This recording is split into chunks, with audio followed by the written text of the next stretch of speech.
주님, 놀라운 기적이 벌어졌습니다. 병자들이 고침을 받고 패역한 자들이 돌아오고 귀신들이 항복하는 일들이 펼쳐졌습니다. 70인의 대표인 베드로가 사역을 보고하고 있는 내용입니다. 베드로는 감정을 절제하지 못한 채 흥분하고 있습니다. 옆에 있던 제자들도 상기된 표정으로 웅성거립니다. 그들 모두는 선교 여행으로 피곤함도 잊은 채 환희와 기쁨으로 가득 차 있습니다. 이전까지 기적을 그저 수동적으로 바라보던 자리에서 처음 기적의 통로가 된 뿌듯함으로 주님 앞에 서 있습니다. 어느 제자는 눈물을 흘리기까지 합니다. 그들은 당연히 주님께서 자신들의 이 사역의 열매들 때문에 기뻐하시고 칭찬하시고 잔치를 배설해 주실 것이라 생각했습니다. 그런데 그때 주님께서 의외의 말씀을 하십니다. 흥분하고 있는 제자들과는 달리 우리 주님은 매우 담담한 말씀으로, 표정으로 코멘트하십니다. 나도 사단이 하늘에서 떨어지는 것을 보았느니라. 내가 너희에게 사단을 제어할 권세를 주었으니 너희를 당할 자 없는 것이다. 사단이 도망하는 것은 당연하다라는 말투로 주님은 퉁명스럽게 말씀하십니다. 주님이 썩 기뻐하시지 않으시는 것 같아 보입니다. 수선을 피우던 제자들의 목소리는 점점 조용해지고 그들 모두는 예수님의 얼굴을 뚫어지라고 쳐다봅니다. 그때 우리 주님께서 다시 말씀하십니다. 얘들아, 귀신들이 항복하는 것으로 기뻐하지 말고 너희의 이름이 하늘의 생명책에 기록된 것으로 기뻐하라. 이제 제자들이 주님께 기대했던 칭찬은 미온적 담담한 반응을 넘어서 가벼운 책망으로 이어지게 된 것입니다. 귀신들이 쫓겨가는 것, 귀신들이 제압되는 것만으로 기뻐한다면 아직 멀었다라는 말씀으로 들려집니다. 여러분, 제자들이 어떤 감정을 주님의 말씀 앞에서 느꼈을까 좀 우리가 생각해 보기 위해서 오늘 이 장면을 좀 현대화시켜 보겠습니다. 올 여름에 엄청 더웠죠. 어느 대형 교회의 청년부가 캄보디아 선교를 떠납니다. 엄청난 역사들을 그곳에서 경험하고 맛보고 누리게 됩니다. 많은 이들이 회심하고 병자들이 고침받고 안진뱅이들이 일어서는 역사들을 그들이 맛보게 되었습니다. 주일 저녁에 목사님이 단위에 세워주셔서 간증을 합니다. 청년회장이 간증합니다. 자신들이 본 목도한 기적의 현장들을 성도들에게 함께 나눌 때 곳곳에서 아멘이 연발되고 큰 감사의 찬미가 넘쳐나게 되었습니다. 예배가 마치고 성도들과 인사를 나누는데 담임 목사님이 말씀하십니다. 간증을 참 잘 들었는데 그런데 그런 기적이 일어나는 건 당연한 것이 아닙니까? 예수 믿으면 그런 능력이 따라오는 것이죠. 제가 정말 중요하게 여기는 대목은 이번 선교 여행에서 귀신이 제압되고 병자가 고쳐진 것이 아닙니다. 그것으로만 흥분하지 마시고 그것으로만 기뻐하지 마시고 예수님을 믿는 것으로 기뻐하십시오. 이런 목사님의 반응 앞에서는 청년의 황당함이 어떤 것인지를 여러분이 생각할 수 있다면 제자들의 마음을 쉽게 이해할 수 있을 것이라 생각이 듭니다. 제자들도 적지 않게 지금 실망했을 것입니다. 여러분, 오늘 본문을 보면서 의문은 이것입니다. 예수님의 성품과 좀 맞지 않는 까칠함, B형 남자의 모습으로 예수님이 서 계신다라고 하는 것이죠. 우리 예수님 어떤 분이세요? 후덕하신 분이죠. 늘 우리의 약점보다는 강점을 들어서 우리를 칭찬하시고 상급을 허락해 주시는 분이 우리 주님이 아니십니까? 히브리 11장 같은 데를 보시면 우리 주님이 어떤 분인지를 우리는 너무 잘 알 수 있을 것 같아요. 거기 영웅의 전당에 수많은 이들의 이름이 기록이 되어져 있습니다. 그런데 그들은 실제로 살았던 삶의 이야기들을 펼쳐보면 영웅답지 못했죠. 영웅이라고 하기엔 너무나 초라한 인생들을 살아왔던 사람들이에요. 대표적으로 아브라함이 어떻습니까? 믿음의 조상이라고 하지만 아브라함 때문에 중동의 싸움의 불씨가 시작됐다고 해도 과언이 아닐 것입니다. 이스마엘을 낳지만 않았더라면 중동이 저렇게 화약고처럼 늘 전쟁으로 서로 반목과 질시로 이어져 가지는 않았을 수도 있습니다. 그럼에도 불구하고 아브라함을 믿음의 전당에 그의 이름 네 자를 기록해 주고 있는 것이죠. 삼손은 어떻습니까? 삼손 사사기는 이제 한번 사사기도 여러분들과 함께 깊이 나눌 시간들이 있겠습니다만은, 사사기는 제가 또 교수이다 보니 좀 어려운 말을 좀 해볼게요. 사사기의 구조는 사사들이 진전되어져 갈수록 좀 어려운 말인데요. 하강 구조. 어려워요? 하강 구조로 점점 안 좋아져요. 거기다 한 말을 더 붙이면 나선형적 하강 구조. 반복된단 말이에요. 반복적인 사사기는 계속 반복되면서 계속 형편이 안 좋아져요. 그러니까 삼손 때가 이르면 최악의 사사인 거예요. 삼손은 최악질 사사. 사사라고 말하기에도 너무 부끄럽고, 시선의 사람, 눈에 보이는 대로 행동하는 사람이 정력을 따라서만 달려갔던 사사가 삼손이었다고 말할 수 있어요. 그럼에도 불구하고 삼손을 성경은 빼놓지 않고 히브리 11장에서 거명하고 있는 것을 보게 됩니다. 그의 이름 두 자가 거기에 걸리게 됩니다. 바락은 너무 정말 놀랍습니다. 바락이라는 사람도 히브리 11장에 들어와 있는데요. 여러분, 바락은 드보라라고 하는 여선지자와 대비를 이루는 여사사와 대비를 이루는 인물인데요. 드보라는 하나님을 바라보고 전쟁을 하는데, 바락은 드보라가 함께 가면 함께 가고, 드보라가 함께 하지 않으면 함께 가지 못한다라고 말했던 사람이에요. 그래서 그 시대의 남자를 대표하는 사람이에요. 쪼다죠, 쪼다. 남자들이 쪼다인 세상을 풍자하기 위해 바락이 등장하는데요. 바락을 가르쳐서 최소한의 의인이 될 만한 조건들이 전혀 없는 사람이에요. 최소한의 의인, 그래도 나가 싸우지 않았냐. 하나님은 그걸 붙잡으셔서 우리 주님은 그를 역시 의인이다 이렇게 말씀해주고 계시는 거예요. 우리 주님은 인생들을 이쁘게 봐주세요. 그래서 허물을 덮어주시고 우리의 강점으로 우리들을 사용해 주시는 분이십니다. 그런데 오늘 본문에서는 우리 주님이 그런 모습이 전혀 없어요. 그렇죠? 제자들의 열매, 사역의 열매를 살짝 폄하하시는 듯 말씀해 주고 계시는 것을 보게 됩니다. 까칠한 B형 남자처럼 오셔서 야, 그거 당연한 거 아니야? 니들의 기쁨 그 정도 갖고 기뻐해서 되겠어? 그러면서 그들을 교정하고 계시는 주님의 모습을 보게 되는 것이죠. 왜 그랬을까요? 왜 B형 남자처럼 주님은 응대하셨을까? 한 두 가지 이야기들을 좀 크게 해보려고 그래요. 첫째로는요, 이러한 주님의 대응을 통해서 제자들에게 뭔가를 알려주시려는 거예요. 그것이 뭐냐 하면 세상과 차별화된 기쁨의 근원을 그들에게 알게 하시려고 하는 거예요. 세상과 차별화된 기쁨의 근원을 알아야 된다라고 하는 것이죠. 주님도 기쁘셨겠지요. 제자들의 사역의 열매들을 보면서 70인이 전도 특공대로 나가서 많은 이적과 기사를 행하고 돌아온 것, 주님 얼마나 기쁘셨을까요?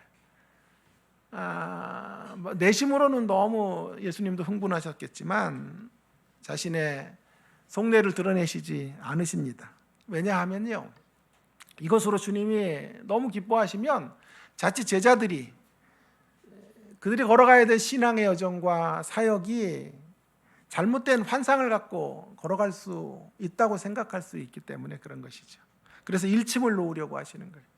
세상과 차별화되지 않은 기쁨을 붙잡고 신자의 걸음이 늘 그런 기쁨이 주어질 것처럼 생각하거나 사역이 언제나 이렇게 승리와 개가를 부르는 자리로 나아가게 하실 것임을 그렇게 예견하고 그걸 붙잡고 걸어가지 않도록 하시기 위해서 주님은 지금 B형 남자로 나타나고 계시는 거죠. 여러분, 사실 제자들의 기쁨은 소중한 거예요. 주님의 명령을 따라 순종의 열매를 거둔 것이기 때문에, 사역의 현장에서 처음 승전고를 지금 보고하고 있는 것이기 때문에 귀합니다.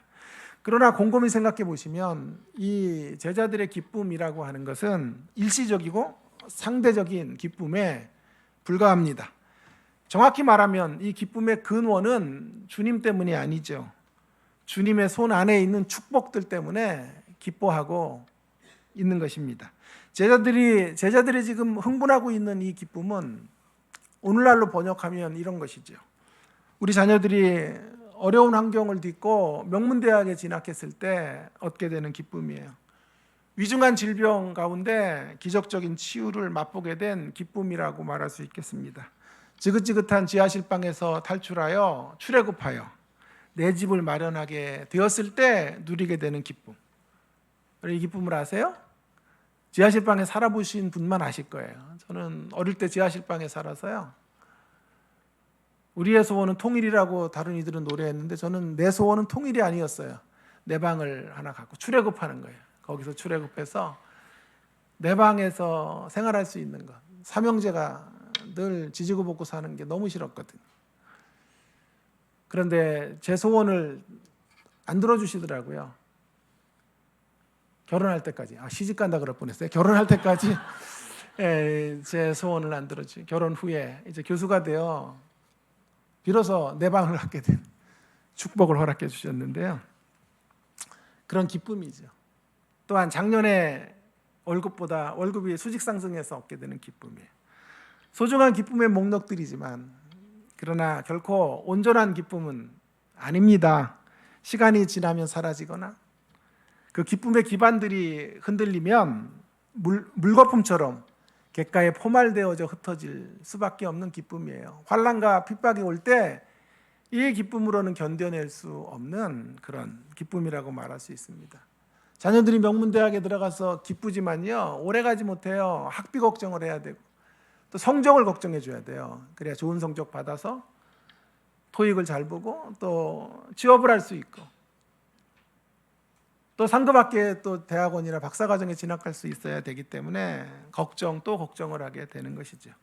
치유의 은혜를 맛보면 평생 감사할 것 같아도요, 결코 그렇지 않더군요. 다시 작은 일에서 행복을 놓치는 우리들의 초라한 모습들을 보는 것입니다. 지하실방에서 출애굽해서 24평 푸르지오 아파트로 이사했더니 정말 기쁜데요, 그것도 오래가지 못해요. 몇 달이 지나지 않아 30평대 롯데캐슬이 눈에 들어와서 또 감사는 변하고 기쁨은 변하여 원망이 되고 불평이 되는 우리의 모습을 보는 거죠.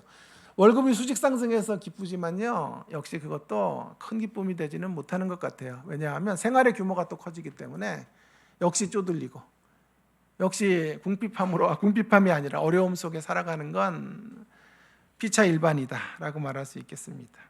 자, 이러한 기쁨은 세상이 너무 잘 알고 있는 기쁨이죠. 세상에 승리한 사람들, 또 곳곳에서 뭔가를 성취한 사람들이 샴페인을 터뜨리며 축제를 벌이는 모습들을 우리는 너무나 많이 보아왔습니다. 결코 낯선 기쁨이 아니고 매우 익숙한 기쁨이라고 말할 수 있겠습니다. 주님은 제자들이 고작 이런 기쁨, 이렇게 찰나적이고 조건적이고 그리고 환경적인 기쁨에 안주하기를 결코 원하지 않으신 거죠. 주님은 제자들에게 세상과는 다른 질적으로 차별화된 기쁨을 가지고 신앙생활의 여정들을 걸어가고 사역의 현장에 올인하기를 원하셨던 거죠. 오직 영원하고 무조건적이고 환경을 뛰어넘는 기쁨의 근거로 기뻐하는 사람들이 되기를 원하신 거죠. 이 기쁨이 바로 우리의 이름이 하나님의 생명책에 기록된 것으로 기뻐하는 기쁨인 줄로 믿습니다. 주님과의 관계 안에서 누리는 기쁨인 거지요. 어떤 환경 속에서도 그의 자녀됨을 인하여 기뻐하는 기쁨인 거죠. 이 기쁨은 하나님께서 우리의 시계에서 보이지 않을 때에도, 때때로 하나님이 침묵하실 때에도, 세찬 폭풍우와 비바람이 우리의 인생의 걸음 속에 몰아칠 때에도, 인생의 흉년을 만날 때에도, 온통 먹구름이 가득한 날들을 우리가 살아갈 때에도, 그리고 마지막 죽음의 순간 속에서도 우리 마음속에 굳건하게 간직될 수 있는 영원한 기쁨이 되는 것입니다. 그래서 믿음의 선배들은 늘 이런 기쁨 속에서 하나님의 길들을 걸어갔습니다. 위대한 선지자 하박국은 이 기쁨을 뭐뭐할지라도의 기쁨이라고 그는 우리에게 말해주고 있습니다. 비록 무화과 나무가 무성치 못하고 포도나무에 열매가 없으며 외양간에 소가 없을지라도, 그럴지라도 여호와로 인하여 나는 기뻐하고 여호와로 인하여 나는 즐거워할 것이다 라고 노래하고 있는 것입니다. 같은 맥락에서 사도 바울은 이 기쁨을 능력 주시는 자 안에서 누리는 기쁨이다라고 말하고 있습니다. 그는 감옥에 있습니다. 빌립보서를 쓸 때. 그러나 그 감옥 안에서 자족의 비밀을 배웠기 때문에 그의 육신은 감옥 안에 있지만 그의 심령은 주님 안에 있기 때문에 감옥이 그를 가둘 수 없었기 때문에 그는 기뻐하고 있습니다.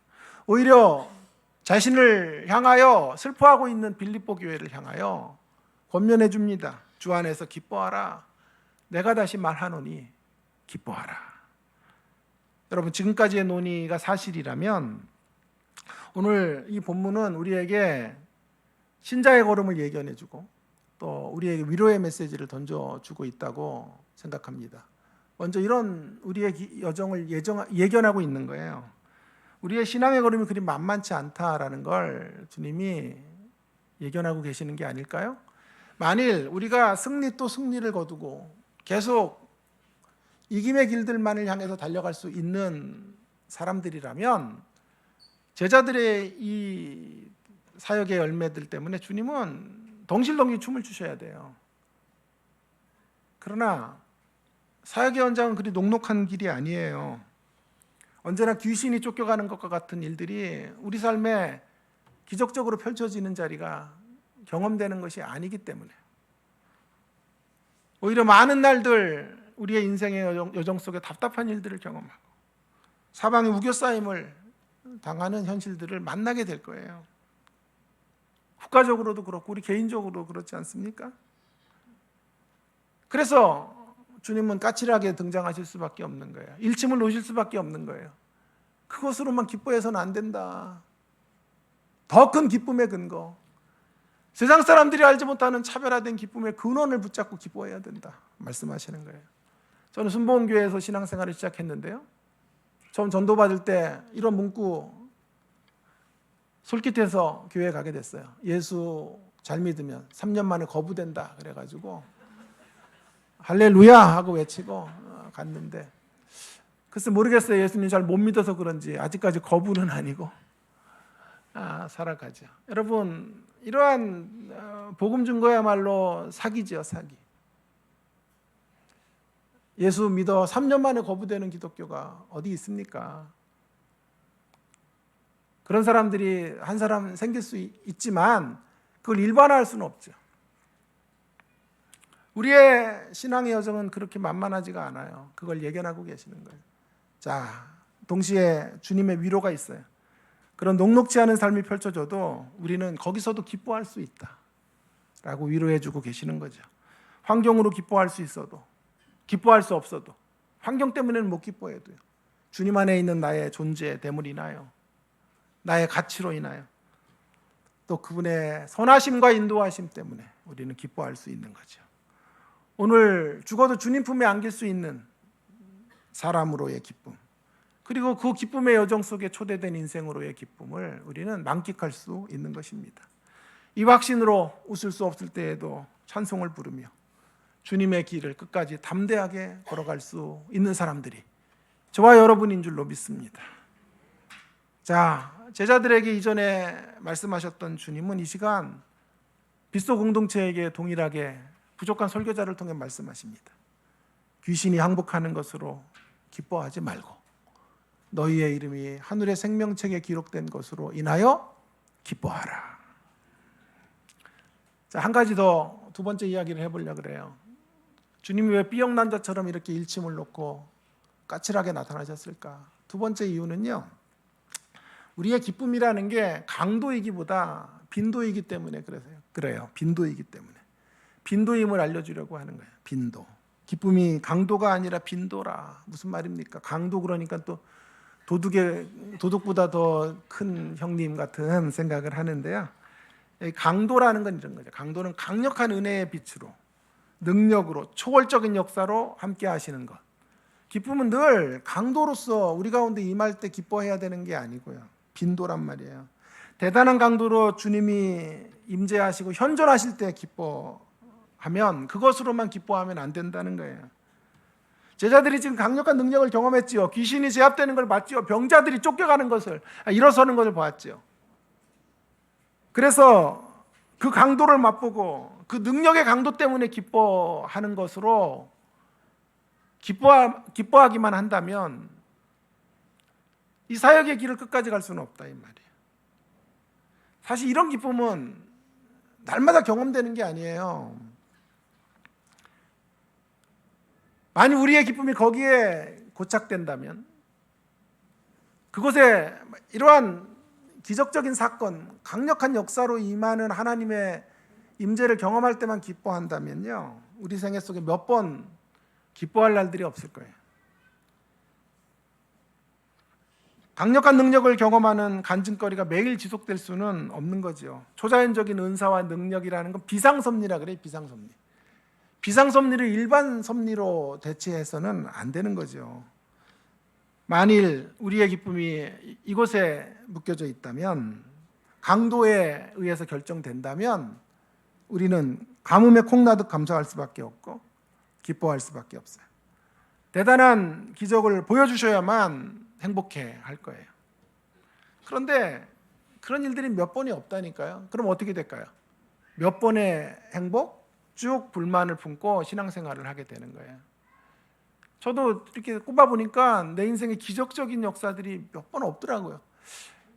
박사 통과될 때 그때 진짜 기뻤어요. 왜냐하면 디펜스 할 때 교수들이 얼마나 나를 막 그냥 야단을 치고 막 이게 논문이냐 그러고 한 사람 던지기도 하고 막 이래가지고 안 됐구나 하고 나왔는데 10분 후에 합격이라 그래가지고 그때 진짜 하나님 살아계 기적을 베풀어 주셔.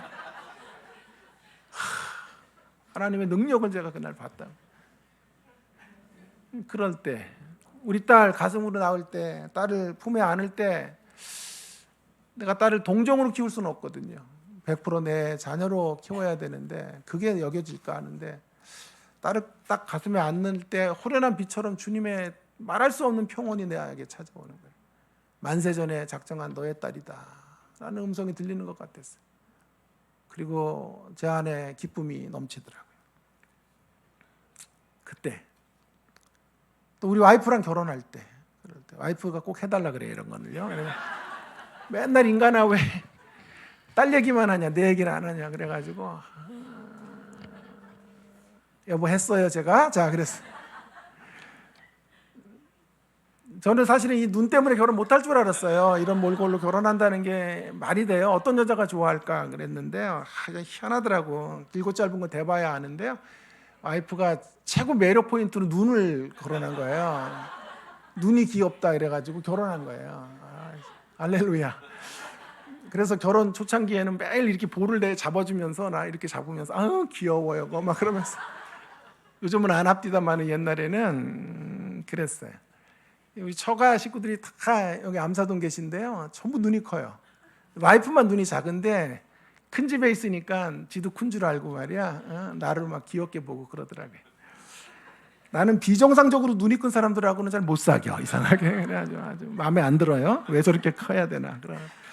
어쨌든 그런 몇 번의 하나님의 기적의 역사들을 맛보는 것, 만약 거기에 우리가 기쁨의 근원들을 찾는다면 우리 인생의 한 대여섯 번 손에 꼽을 만한 기쁨을 누리고 나머지 시간들은 기쁨 없는 자리에 살아갈 수밖에 없을 거예요. 이건 성경의 가르침과는 배치되죠. 성경은 전천후 감사, 전천후 기쁨을 우리에게 말해주고 있지 않아요? 그래서 기쁨은 강도가 아니에요. 강도가 아니라. 졸다가 또 뭐 강도 얘기를 하냐. 강도가 아니라 빈도예요. 빈도. 기쁨은 우리가 주님의 자녀인 것을 기반 삼아서 우리의 빈도를 훈련하는 시간이에요. 빈도를 훈련하셔야 돼요. 별거 아닌 것 같지만 거기 안에서 기쁨을 붙잡고 기뻐해야 돼요. 기뻐해야 될 것들을 기뻐해야 돼요. 당연히 작은 일상으로 우리의 인생들이 펼쳐져 가는데 그 일상 안에서 기뻐하는 법을 배워나가셔야 돼요. 주님의 강력한 임재가 임하기만을 기다리면 전천후 기쁨의 사람은 될 수 없어요. 예를 들어 저를 중심으로 얘기한다면, 저를 예를 들어 본다면, 온전한 치유와 회복이 이루어져야 기뻐하겠습니다고 하면 그 과정 속에서는 기뻐할 수 없다는 거죠.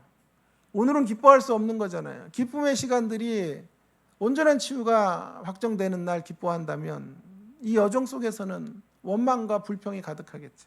그래서는 안 된다 이 말이에요. 그래서 오늘 우리가 살아가는 이 현실 속에 그 현실이 어떠하든지 간에 그런 상황이 어떻게 전개되어지든지 간에 그 안에서 빈도를 늘려가며 기쁨의 근거들을 찾고 즐거워해야 된다는 거예요. 우리 딸이 많이 좋아졌는데요, 진짜 안 되는 게 있습니다. 감사가 잘 안 돼요. 아이들이, 요즘 아이들이 너무, 이 아이들이 넉넉하게 사는 게 축복이 아닌 것 같아요. 옛날에는 교회에서 정말 귀한 거 선물 하나 줘도 감사함으로 받았잖아요. 요즘 애들에게 선물 주면요, 놓고 가는 애들도 많대요. 이런 거 다 있어요, 집에. 필요 없어요. 그래. 지가 있는 것보다 안 좋은 거라는 거지. 그러니까 놓고 가고. 뭐 사준다 그러면 옛날에 그렇게 좋아했잖아요. 그래도 뭐 안 먹고 가겠다 그러고. 그런 아이들이 많다 그래. 제가 군에도 몇 번 설교를 갔더니요, 초코파이 같은 거 줘도 안 가져간대요. 아, 됐어요, 이런 거는. 제가 좀 빵 아니면 또 안 가져간다네. 시대가 어떻게 이렇게 바뀌었어요, 그래? 초코파이 하나 주시면 하나님의 큰 선물인 줄 알고 감사하고 기뻐하고 눈물의 빵을 씹었던 그런 시절이 엊그제 같은데. 그래서 제가 딸에게 야단을 쳤죠. 왜 감사가 없냐? 엄마 아버지 다 벌어서 너 하나 뒤치다거리 하는데 감사를 왜 놓쳤어? 늘 기뻐하고 살아야지. 주변의 아이들, 더 가진 아이들 늘 생각하고 비교하고 그러면 안 되지. 야단을 쳤더니요, 제 엄마한테 그랬대요. 지들은 감사도 안 하면서 맨날 나한테만 감사하라 그런다고. 지들이라 그래가지고 제가 또 훅 올라와가지고 이걸 어떻게 해야 되나 그러는데, 또 제가 지금 몸에 안 좋아요. 화를 내고 그러면. 그래서 싹기. 그래서 제가 와이프에게 문자를 했어요. 여보, 집에 올 때 감사일지 좀 하나 사오세요. 감사일지. 서점에서. 그래서 우리가 지들 안 한다니까. 감사 진짜 많이 하는 거 많이 했는데 감사할 때만 없었는지 어쩐지 지는 안 한다니까. 그래서 제일 먼저 내가 항상 5개 이상 감사거리를 쓸 테니 당신이 쓰고 우리 딸도 마지막에 쓰라 그러세요.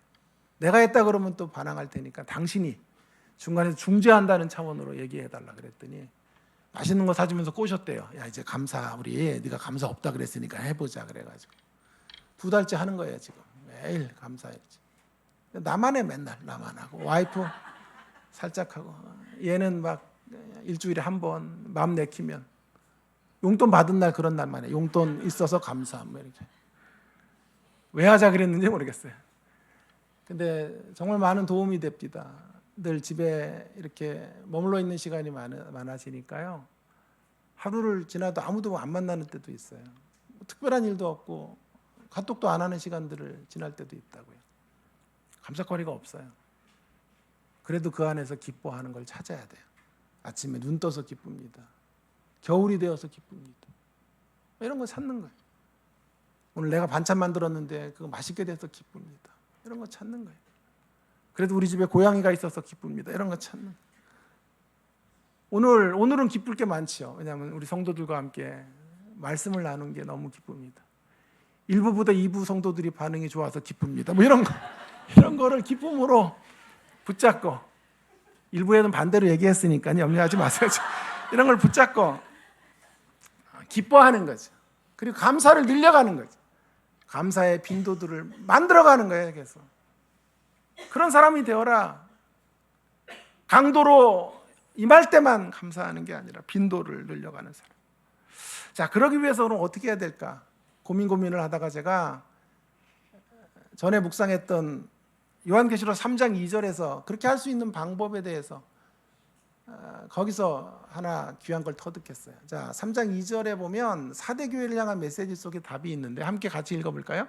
시작.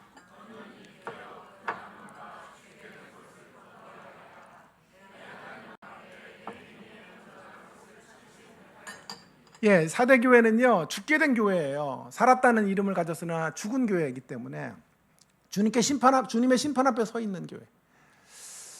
주님 앞에 어떤 기쁨도 돌려드리지 못하는 교회인데 거기 중요한 말이 있어요. 그 앞에. 근데 죽게 되었는데 남은 바가 있단 말이에요. 그렇구나.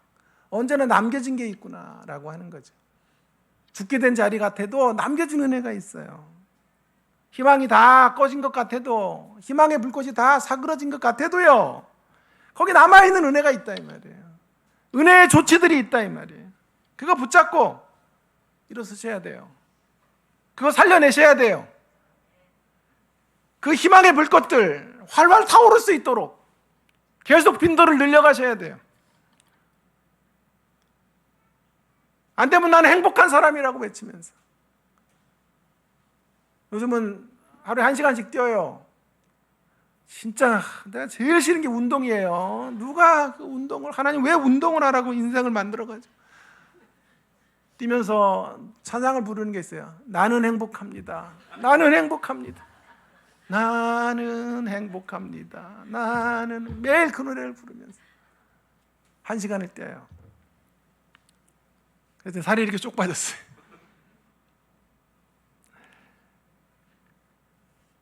여전히 남겨져 있는 하나님의 은혜, 그 남겨져 있는 하나님의 은혜를 붙잡고 일어서셔야 된다고요. 우리가 잃어버린 것들 너무 애달퍼하지 마시고, 저도 올 한해 잃어버린 게 너무 많더라고요. 다시 회복될 수 없는 지점들이 너무 많아요. 그러나 언제나 그걸 아쉬워하면서 되돌아보는 게 아니라 이제 미래로 가야죠. 내일로 나가야 되잖아요. 앞으로 나가야 되잖아요. 그러나 그 안에 남겨진 은혜의 조치들이 너무나 많은 거예요. 하나님 여전히 나를 사랑하시고 나를 치유하고 계시는 하나님의 역사들을 감사하게 되는 거예요. 그거 붙잡고 걸어가셔야 돼요. 저와 모양과 색깔은 다르지만 여전히 여러분의 인생의 자리에 동일한 고통과 아픔이 있을 거예요. 여러분이 잃어버린 것들이 무엇이든 거기에 너무 집중하지 말게 되기를 바랍니다. 여러분의 그 고단한 일상 속에 들어와 있는 하나님의 은혜, 하나님의 임재들을 다시 한번 붙잡으시고, 죽게 된 것 같은 자리에도 남은 바 남겨진 것들을 감사하시고 기뻐하시고 그것들을 살려내셔서 늘 기쁨의 빈도를 훈련해 가시는 저와 여러분 모두가 되기를 주의 이름으로 축원합니다. 그러기 위해서 우리의 관점을 좀 바꿔야 되겠죠. 날마다 우리의 관점을 새롭게 해야 돼요.